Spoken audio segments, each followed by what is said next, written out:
नमस्कार, public news देख रहे हैं आप। पंजाब की भगवंत मान सरकार कंगाल हो चुकी है। पंजाब कर्ज तले दबता जा रहा है। हालत यह हो गई है कि सब्सिडियों पर जितना खर्च हो रहा है उतना तो सरकार को हर साल ब्याज में ही देना पड़ रहा है।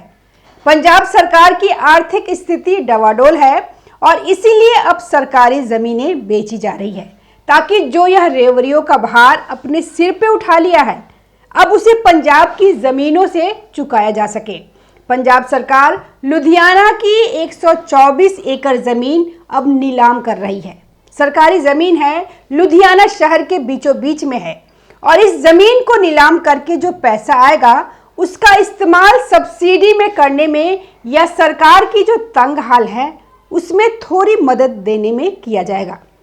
पहले इन्होंने लैंड पूलिंग पॉलिसी के जरिए कोशिश की थी कि उससे ज़बरदस्त फ़ायदा उठाया जाए, लेकिन उसका ज़बरदस्त विरोध हुआ किसानों की तरफ से और इन्हें लैंड पूलिंग पॉलिसी वापस लेनी पड़ी, जिसमें आरोप यह लगा कि दिल्ली के बिल्डर्स को बुलाकर वहां पे ज़मीनें बेची जाएंगी। विरोध इतना हुआ कि अरविंद केजरीवाल और भगवंत मान को गाँव के अंदर घुसने से भी रोक दिया गया।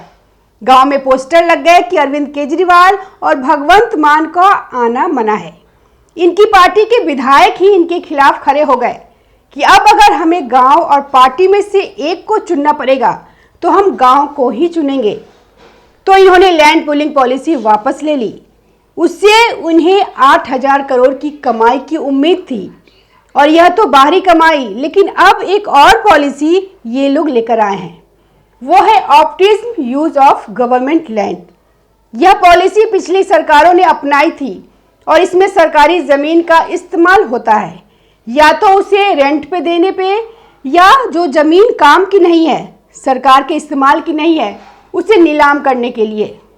लेकिन उसमें भी यह ध्यान रखा जाता है कि सरकारी ज़मीन का ऐसा नहीं है कि धड़ल्ले से उसकी नीलामी हो जाए।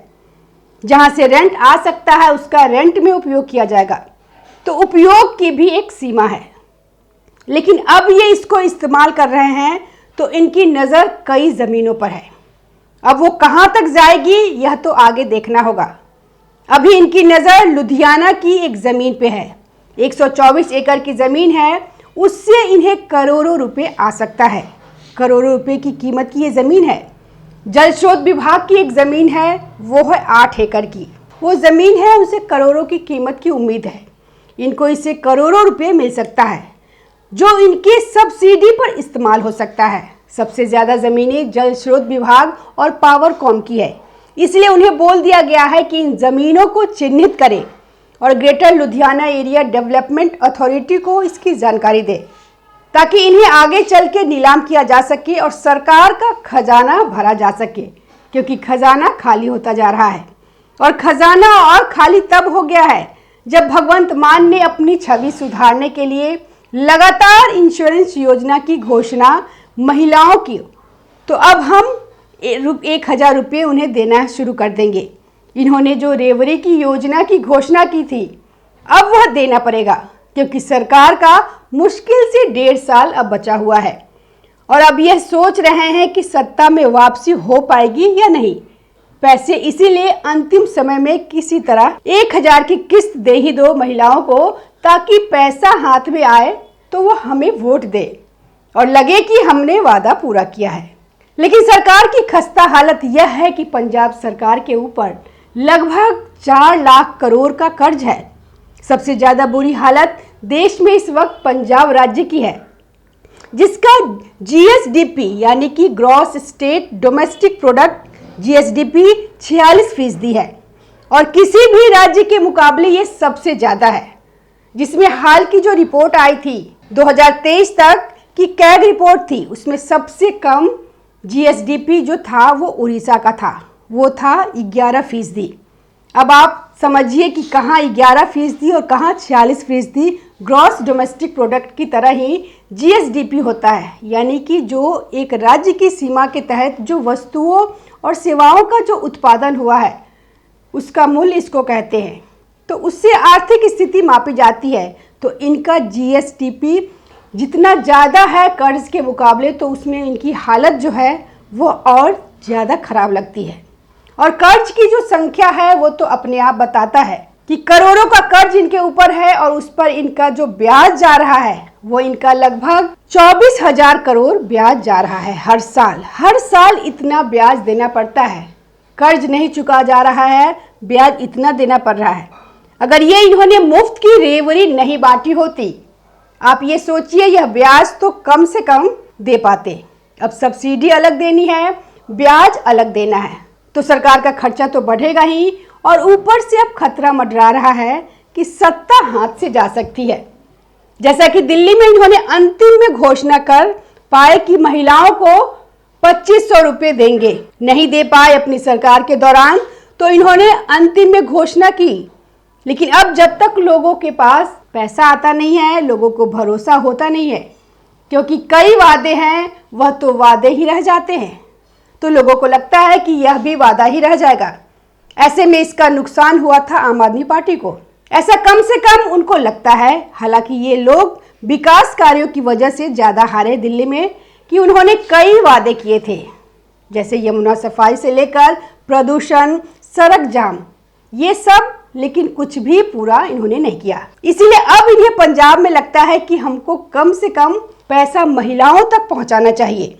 दूसरी और जो हमने वादे किए हैं वो कम से कम कुछ तो पूरा होता दिखे। इसीलिए ताबड़तोड़ जो है ड्रग्स पे कार्रवाई कर रहे हैं, ड्रग्स मुक्त करा देंगे, कहा था नशा मुक्त करा देंगे, और कार्रवाई के नाम पर इनको 3 साल बाद याद आया कि पंजाब में नशे का कारोबार हो रहा है, तो इसीलिए आनंद फानंद में छोटी मछलियों को पकड़कर दिखा दिया कि हम तो जी बड़ी कार्रवाई कर रहे हैं, और उसमें कुछ अपने राजनीतिक हित भी सज जाते हैं कि कुछ राजनेताओं को भी पकड़ लो, उन पर भी सवाल उठा लो।